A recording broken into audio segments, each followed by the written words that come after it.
It's 5 and 1/4. And family, you know, times. I think Andrew. Yeah, I think Tom said he's unable. Yeah, Tom and Karen also said she was gonna, Oh, Karen's unavailable. yeah, she sent an email just a little while ago, right? He did, and then she called and said she might come by, and she actually is in building. Hi, Oh, okay. there she is. Okay. Hello, Karen, welcome. Yeah, those are the agendas. Okay, perfect. All the materials for today. All's online. I think we're waiting for this one. Well, it's not too yet anyway, so.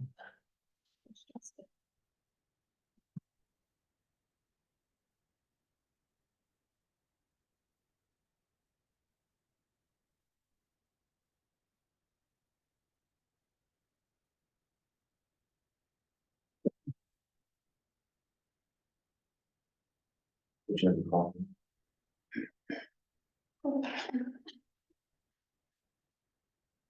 Thank you.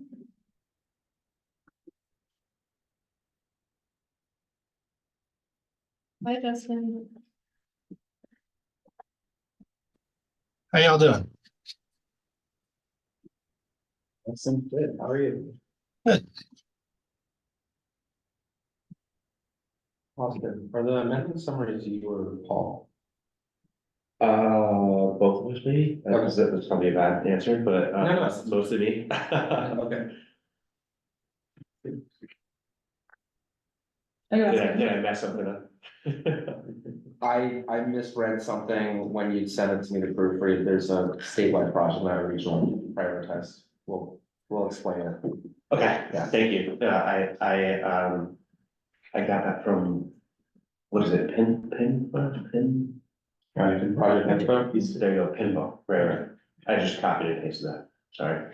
It's all good. Paul and I did have a conversation about that, I was like, that's what I saw on the chart, so.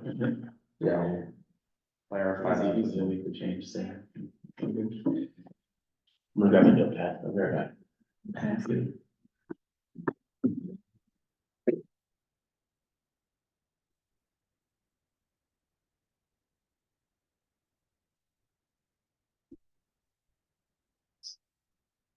No, we're We're waiting for Andrew. Okay. almost. Okay.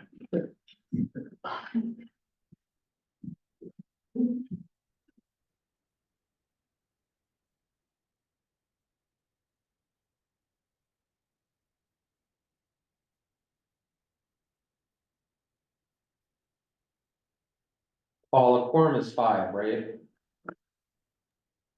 I think we're okay with 4. So I think if Pat and Karen are both there, and then we have Derek and Brian, right, representing MassDOT, I think we might be good to go. That's my understanding. Okay. Andrew said he was gonna try to join us online, so I'm hopeful we'll have Andrew, but I haven't seen him yet. Okay.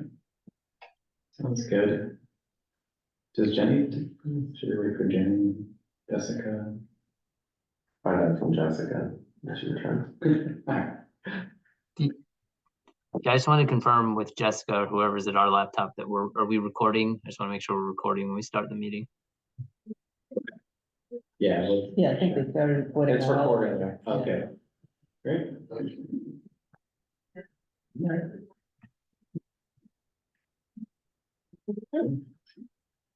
We're good to get started then, yeah? Okay.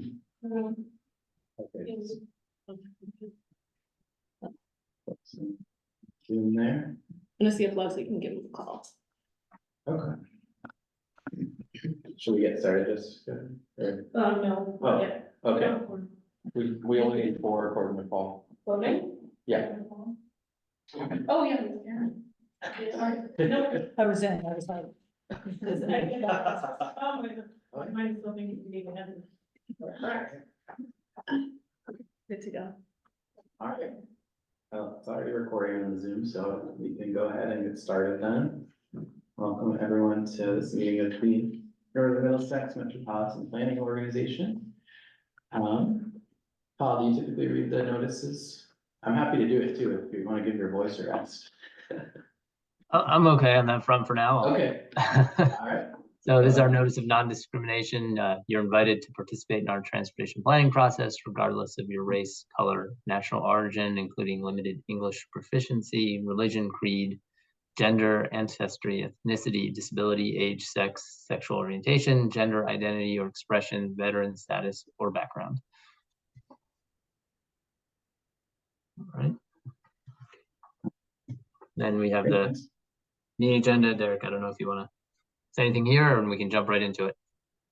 Yeah, no, we can get started with a quick roll call, but just say welcome and, I know this meeting was supposed to be chaired by the secretary, Monica Tibbetts, from MassDOT. She unfortunately could not make it. She had a scheduled conflict come up. It was the day after the state of the Commonwealth, where she got told the governor's office requested her to come and meet. So, I think there's some big news about transportation happening, which is exciting, with, you know, potential for more funding going toward that, as was, sort of stated in the speech. So we'll see how it all shakes out, but, her goal is to chair every NMMPO region. So we've been in coordination with the secretary's office about potential future meetings throughout the next few months. So, be on the lookout for that. The secretary is definitely wanting to chair, and plans to do so. So, we'll coordinate call with you and staff on timing with that. But just wanted to say that up front.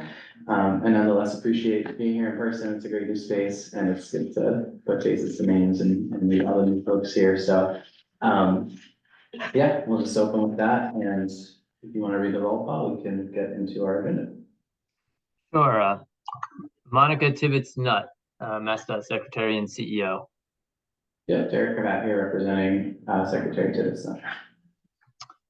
Jonathan Gulliver, MassDOT Highway Administrator. Brian Pound representing Jonathan Gulliver, Highway Administrator.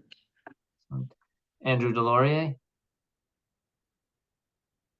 He's joined us. Pat Wojcik, NMMPO representative. Here, Tom Baumel said he couldn't make it. Karen Pulio, LRTA representative from a community outside Lowell. Here. And Dan Rourke. So we do have a quorum, Mr. Chair. Great, all right, welcome everyone. Move on to the next item, or introduction of NMCOG staff. Do we want to take that one as well? Folks want to introduce themselves around the table? Or, Yeah, and Derek, I don't know if it's a small enough room, if folks want to introduce themselves, whatever works for you, but. yeah, there's Jessica and Austin, you know. Sure. For those of you who don't know me, my name is Austin Torres Davis. I am a transportation planner here at NMCOG. I've been here since sort of late August. So this is actually my first in-person, I know for many of us, this is our first sort of in-person in NPO meeting. So happy to learn from the process. Thank you. Hi, everyone. I'm Jessica Belanger. I'm a transportation mobility specialist with NMCOG. I've been working at NMCOG a little bit over a year. And this is also my first in-person NPO meeting, so we're really excited to have you here in our new space. Thanks for coming today. All right, thanks everyone. Move on to our next item, which is open forum, opportunity for public comments. Is there anyone present that would like to make a public comment at this time? All right, don't see any. If you do have a comment at any point, feel free to shout it out if you're in person or with Zoom on the chat or raise hand function, and we'll be sure to comment. Next item is the approval of meeting minutes from November 29th, 2023. Ask for a motion and second to approve the minutes. I'll make that motion. Second. All right, And I just have one yeah, correction. absolutely. Yeah. On this second page under section 3, where it's the status report. The third one from the bottom, project 607887, it says the Lowell Wharf Bridge. I think it means Lowell. Yeah, that seems, yeah, make that change. All right, thanks, Pat. Any other questions or comments on the minutes? So if we're doing that, go up one more project, and it's the Stony Brook, Yeah, so it says Stony Brook. The project Oh, I see. 608861. yeah, looks like a weird Oh, typo there. Yeah, this is Yeah, right. good catch, The yeah. second one. Okay. All right, make that change too. Other comments, questions? All right, seeing none, so with those changes then being incorporated, go ahead and call the roll. Derek Gravatt, Mascot, Yes. Brian Fallon, Mascot, Yes. Pat Wojcik, Yes, and Karen Pulio. Yes, So motion passes. Great, thanks everyone. Move on to agenda item 4, which is fiscal year 2024 to 2028 Transportation Improvement Program, amendment number 1. Turn it over to Austin to walk through it. Yeah, thanks, Derek. This is an amendment package for number 1 here. It's several amendments that the LRTA has put forth, and I think Justin is here if there's any specifics of the questions, but I'll go through the tables, the next 2 slides for the various projects. So there's a lot of different changes, and we're going to vote them as a package. The first one is an addition of $50,000 to hire a mobility outreach coordinator through because of a community transit grant. Second adds a little over $2 million for facility and equipment improvements. And this is because of additional more state funds than anticipated. The next 2 are adjustments that have to do with bus purchase. There's an addition of just over 7.3 million and a reduction of 6.6 million, which will allow the LRTA to begin purchase of 7 hybrid buses in fiscal year 24.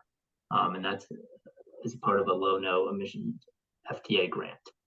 The next one is a reduction of $250,000. This is for an upgrade to the parking garage payment system. Because of additional state funds received and the project completion in FY23, these federal funds were not needed. The next one is a reduction of $800,000. This is to implement an automatic vehicle location and automatic passenger counter system for the fixed route buses. These federal funds were expended in fiscal year 23, so they're no longer needed in fiscal year 24. The next 2 are showing a reduction of 300,000 and 15 million. The 300,000 is for purchase of a backup generator and then a pedestrian access way and commuter rail platform. There's been a delay in final design for the pedestrian access way and commuter rail platform following FTA and MBTA feedback. So my understanding is we'll see that programmed on a future tip. Similar situation, reduction of 3.6 million for improvements to the McGuire facility. There's a delay there, and the project is now a standalone, and LRT is planning to program that on our next tip. So, have you taken any questions? I believe LRTA is also here. If there are none, we'd ask for a motion to release this for a 21-day public comment period.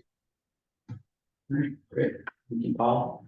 Before I ask for a motion, are there any questions on the amendment package? yeah, I mean, I haven't added up all these numbers, pluses and minuses, so, what's the bottom line, and is there any unprogrammed, are there any unprogrammed funds that still need to be programmed somewhere else because of these changes? Good question. I know there's, Justin or Paul, if you want to speak to the process, that might be helpful. This is basically moving money around from year to year, just depending on the project. We can talk about specific ones. Some of them are moving the federal piece from a 26 to 24, or as far as unprogrammed funds, no, they're not unprogrammed funds. It's all kind of a wash, because on the FTA side, you can carry over funds from year to year, as opposed to the highway side. Okay, I guess that's where I was confused, like that 15 million, I mean, taking that out, we hope it goes somewhere, we don't just don't lose it. We're gonna spend that money. Okay, Yeah. Good to know. Good question, yeah. The FTA funds are a little more flexible than highway funds in that they do allow for carryover and things like that, so yeah, that's Right. That's also nice, Justin. Okay. Any other questions? All right. Seeing none of that, I'll then ask for a motion and second to release this for public comment as presented. Make that motion to release it for public comment. Second, All right, thank you. Motion having been made and seconded, go ahead and read the roll call. Derek Cravat, Mascot OTB, Yes. Brian Fallon, Mascot District 4, Yes. Pat Wojcik, NIMCOG MPO representative, Yes, and Karen Pulio, LRTA representative from a community outside Lowell. yes. All right, the motion passes. Thanks, everyone. Move on to the next item, which is another amendment, this time on the highway side. For two projects, being amended on the revised, so I'll turn it back over to Paul to walk through it. Yeah, so these, and I know obviously MassDOT folks are there to potentially elaborate on this a little bit or answer if we have specific questions, but these are simply two projects that are both in our region and NMMPO region, and they're partly in another region. And my understanding is they're considered statewide projects, and we need to then, because of they're partly in our region, we need to amend our TIP and add them to our TIP. So if you see the first one, we have resurfacing and related work on Route 110, Lowell, Dracut, and Methuen. Lowell and Dracut are obviously in our region, Methuen is not. And that would be an add of over just $18 million for that one. And then the bridge preservation of 41 bridges in the Route 3 corridor is Bedford, Billerica, Chelmsford, and Tingsboro. Billerica, Chelmsford, Tingsboro, obviously in our region, Bedford is not. And that would be an add of almost $10 million for that project to amend our TIP. So if we have any. Great, thanks, Paul. Do you want to jump in, Chief? Yeah, so just so the board is clear, these are already programmed, these are not new projects, these are programmed on the state transportation improvement program. But as Paul was noting, because they're interregional in nature, for corrective action we receive from our federal partners, we want to make sure that all MPO boards have the opportunity to have a public process for those statewide projects when they do spatially affect your respective regions. So for that reason, this project is being, the top project, which is both in the Northern Middlesex and Merrimack Valley regions, is being presented to this board. And then the bridge preservation along Route 3 is principally in the Northern Middlesex region, as well as one municipality in the Boston region. So it's being presented to this board as well. But they're not new. and they're not taking any of our funds. No, they're not. They're both statewide program. They're not touching regional target highway funds, and they are on track to advertise this fiscal year. Any questions? See any? I have a question, Derek. Oh, yeah, go ahead, Justin. Yeah. The 613213, which tip is that going on? Boston or Northern Middlesex? It's on the STIP, and it just needs to be reflected in your regional tip because it includes communities that are within your region. But it's a statewide project. It just Okay. does not currently show up on the Northern Middlesex MPO tip. So this is a reconciliation. And so, pardon me, I'm the person who made this chart, and so when I write change here, that's not necessarily accurate in the sense of, like, Northern Middlesex isn't getting $18 million to do this, it's in the STIP. So maybe I shouldn't have included that. Well, All right, well, I'll know for next time, I just wanted to like. The Right. project cost has changed though. I just don't see it as an action item, in Yeah. East. in ESTIP? Yeah. Yeah, so the software that we use for development of the STIP does not currently have a way for projects tagged as statewide to show up in multiple regions. We're currently working with our software developer to reconcile that with regards to the corrective action we're looking to address. In the meantime, though, this is an opportunity for the MPO board to comply with that corrective action and make sure that any affected statewide investments this fiscal year, including this one, have the opportunity to be presented for public comment and board member endorsement. Okay, thank you. Yeah, yep, yeah, it's like a little bit of a new thing for all of us, so it's, yeah, we'll figure out how to reflect it going forward, but yeah, we're not programming the same project in two places, it's just, we'll show this kind of more for informational purposes in the tip, just so folks are aware that there are projects happening in the region that are funded elsewhere, but nonetheless, want to inform folks for that information, so nonetheless, yeah, we're treating it as an amendment just to add to the tip, like we would normally do. So we can have the sort of record of that, so. And um, Derek, so yeah, the Paul, request, yeah. the request would be to release it for a 21-day comment period here. Right, yeah.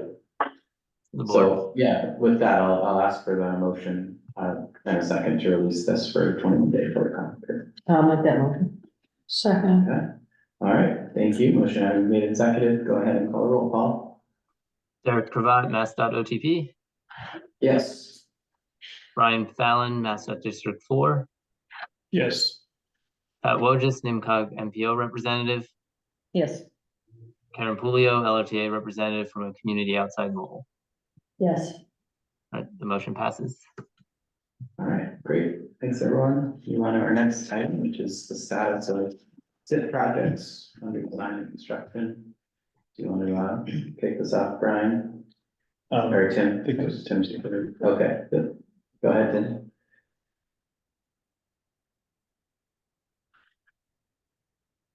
You're I on think mute. you're on mute, Tim. There we go. Sorry about that. I always forget to unmute. There's our summary. With just those few items this time.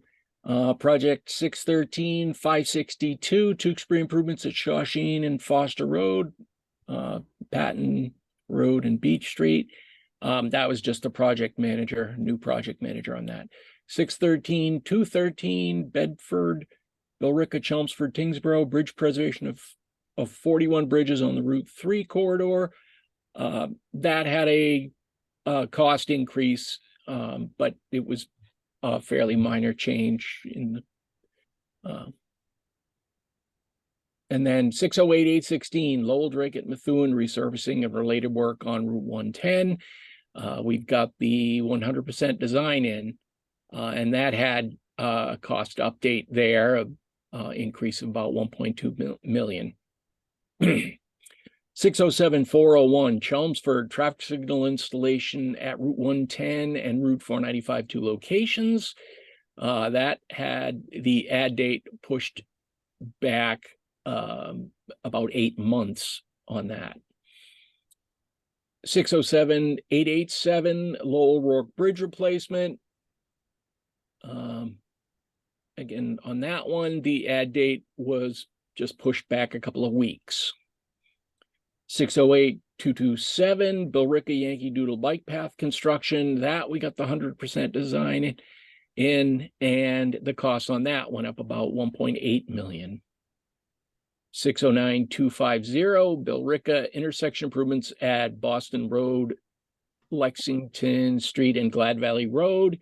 That we just had the minor change to the federal participating cost. And 605, 966, Lowell reconstruction and related work on VFW Highway. We had an increase in the cost there of about 800,000. And that's all we have. Great. Thanks, Tim. Any questions for Tim? Seeing none, District 3, Ann or Sarah, do you have any updates? I have a couple of updates on we have two Westford projects. 609-035 Westford rehabilitation of Boston Road is at 100%. The PSNE is due March 8th. That still needs an ENF, but the right-of-way plans have been accepted. And then the Westford Stony Brook Road over Stony Brook, 608-861, that's at 25%. I think that's an FY25. That's there's a municipal right-of-way relocation involved there. So that's that was why that was pushed back a bit. Great. Thanks, Ann. Any questions for Ann? All right. Dustin, any update from LRTA? Or- Okay, no update. Sounds good, thank you. All right, that, we'll move on to agenda item 7, which is a presentation of the 2025 to 2029 Transportation Improvement Program and the 2025 Planning Work Program. So who's leading it off? I was gonna chat about that. Okay, go ahead, Paul. So thanks, Derek. I just wanted to share quickly with everyone the two timelines that we're looking at right now for our TIP and UPWP, and that we're jumping into this month. It's obviously a busy time for our federal certification documents. First, we have our TIP calendar here. In January, we're obviously making our presentation here. We have the MARPA MassDOT or MassDOT MARPA meeting coming up next week. We'll be receiving guidance on TIP development. Following in February, we have TIP readiness days on February 7th. And we'll hear about, we'll be reviewing finances and targets for our TIP development, and we'll evaluate scores for potential projects. Our NPO meeting date is the 28th of February. In March, we'll have our final statewide project lists from MassDOT, and we'll present potential programming scenarios for the TIP to be considered by the NPO board. And the meeting date there is the 27th. We'll have the draft TIP planned for the April NPO meeting to be released for public comment after that. And then we have review of comments and potential endorsement in May, and finishing up the document in June. So that's what our calendar looks like there. I don't know if anyone has any specific questions on that. It was before I jump over to the UPWP timeline. Paul, any questions on the timing for the TIP schedule?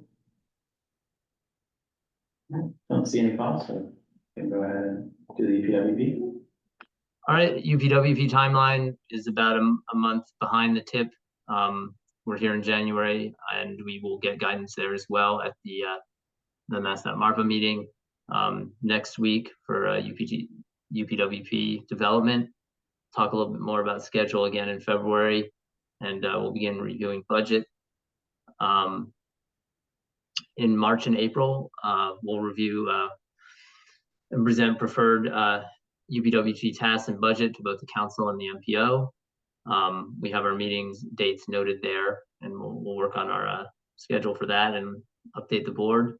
In May, we'd look to present the draft UPWP and release it for 21-day comment, have a public meeting in June, and then look for an endorsement vote after reviewing comments in June, and posted the final document in July. So similar to the TIP, but about a month behind in terms of developing the document. I don't know if anyone has any questions there. Any questions for Paul? Don't see any questions, so thanks, Paul. I guess the only so is there outreach to municipal partners during this time, or ask about potential studies and things like that might be of interest if you want to. Yeah, so I've begun reaching out, and I've reached out to, I think, just about all of our municipalities regarding the TIP so far, because that's on an earlier schedule, and working with Derek Schuster on getting ready for TIP readiness. We are planning to host a municipal TIP day, I believe, in the next month or so. We haven't finalized the date on that yet, to have municipalities come in. And then we have done an initial call for projects that could be potential UPWP projects, as well as our district local technical assistance. So we started talking to folks about that as well. So that's a long answer. Short answer is yes. Yeah, oh, yeah. Sounds good. Thanks, Paul. All right. Anything else under this item, or does that kind of I'm all conclude set for that. agenda 7? All right, great. All right, with that then, we're on to the federal certification review. I think we have Joshua here, and I can't see who else might be on Zoom from our federal partners, so I'll turn it over to our federal partners. I think Brandon is here as well. Joshua Barber, okay, Brandon Burns. Awesome. You nailed it. Brandon, you kicking it off? Yeah, sure thing. Yeah, thanks everyone. Appreciate the opportunity today. Yeah, so to start things, I'm Brandon Burns. I'm with the Federal Transit Administration Region 1 office out of Cambridge, and I'm joined with Josh Barber with the Federal Highways Administration, Massachusetts Division. And today we are here as part of the public meeting with the Northern Middlesex Metropolitan Planning Organization 2024 certification review. So we can go to the next slide. So as part of the certification review, every 4 years, the federal government is required to review and certify the transportation planning practices for the MPO in urbanized areas with populations over 200,000. So this review is conducted jointly by both Federal Highways and Federal Transit, and it's at least once every 4 years. So the purpose of the reviews are to ensure compliance with federal requirements. So the last time the Northern Middlesex MPO had a certification review decision, that was in June 9th of 2020. Next slide, please. So why are you all here today? So today you are here to provide public input regarding the transportation planning and decision-making processes administered by the Northern Middlesex Council of Governments. Some examples of opportunities for public input include availability of draft planning documents for public review and comment, access and opportunity to participate in planning processes, consideration of public input, technical assistance, and project selection. Next slide, please. So any comments that we receive at today's meeting and by email or mail by the site visit date, which is Thursday, February 8th, 2024, this will be taken into consideration and included in the final report. So next slide, please. All right. So when will FHWA FTA make a certification decision? So a determination will be made approximately 90 days after the site visit, which again is on February 8th, 2024. There are 3 potential determination categories. They can either be certified subject to corrective actions, or not certified. So if there's a determination of not certified, then there may be funding restrictions that could be put in place. Next slide, please. Just to pick up on that, thank you, Brandon. And really what we're going to be looking at is ultimately the metropolitan transportation planning process as a whole. Really focusing on the 3 C's, looking towards evaluating to what extent the planning process in the Northern Middlesex region is continuing, cooperative, comprehensive. And this is really important, of course, because like you all are making decisions on how projects are funded and what priorities they have, of course. Next slide, please. Like I said, you all are determining how federal dollars are allocated, prioritizing projects, identifying regional needs, identifying performance goals and objectives, and fitting projects to kind of meet those, in coordination with the public, trying to meet public goals. And at the end of the day, you're really laying the groundwork for the future of the transportation system. Next slide, please. So as part of the certification review, we've of course, NMCOG will be there, you all and your staff, as well as the board is of course invited to participate on February 8th at the onsite. MassDOT will be there as well.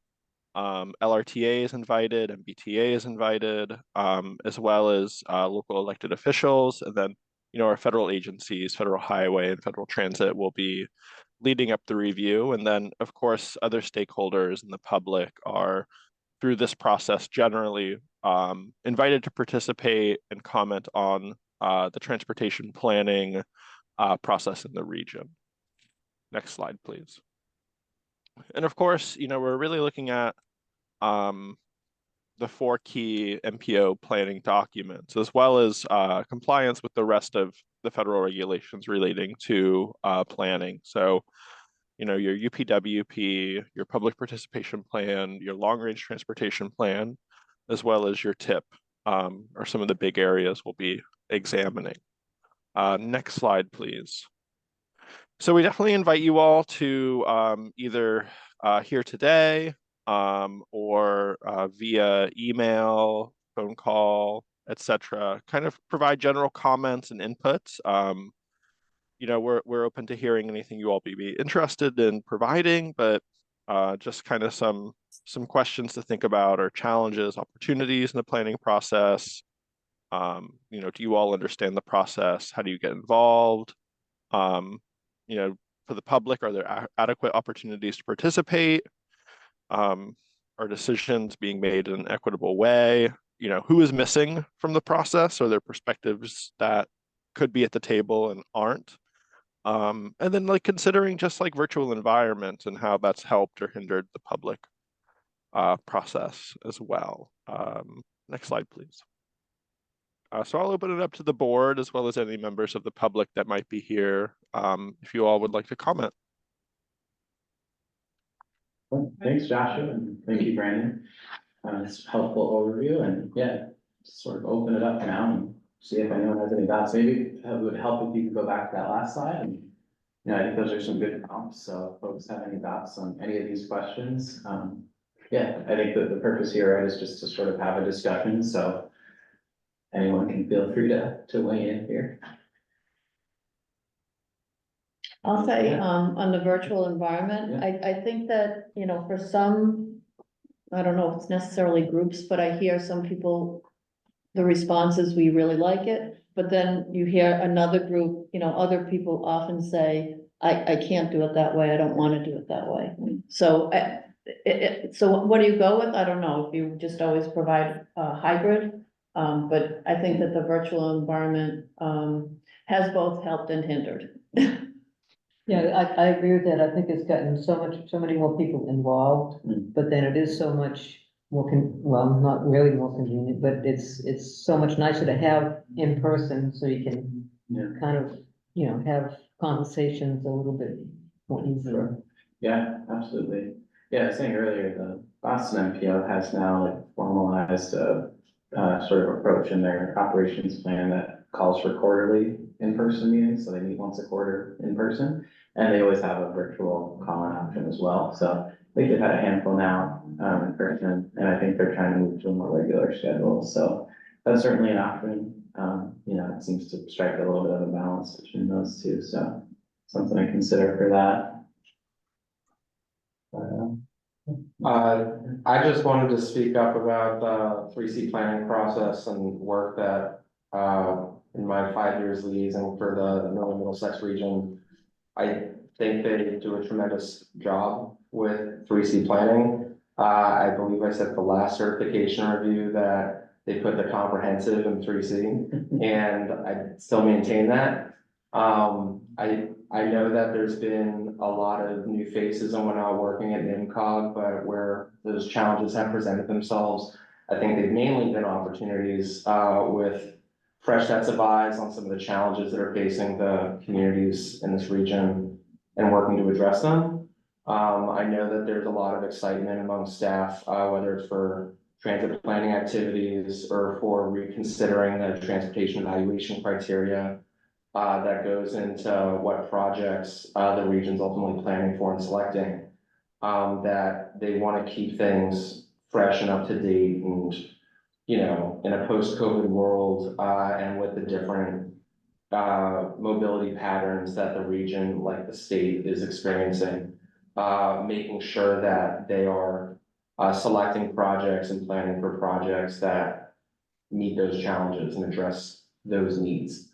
And I also just wanted to acknowledge that, you know, this region's been fighting for decades for one particular project that I know is currently on the books, Work Bridge, and that's just commendable. It's demonstrative of just how long the planning work can take, and design work, and challenges with identifying funding in order to make a project happen. The fact that that is currently programmed for this year, and that we're nearly at the finish line for that, is just a really cool full circle thing since I've been here to witness the effort that's gone into that. And yeah, I think NIMCOG and the staff to the North Middlesex MPO does a tremendous job. I hope they keep it up.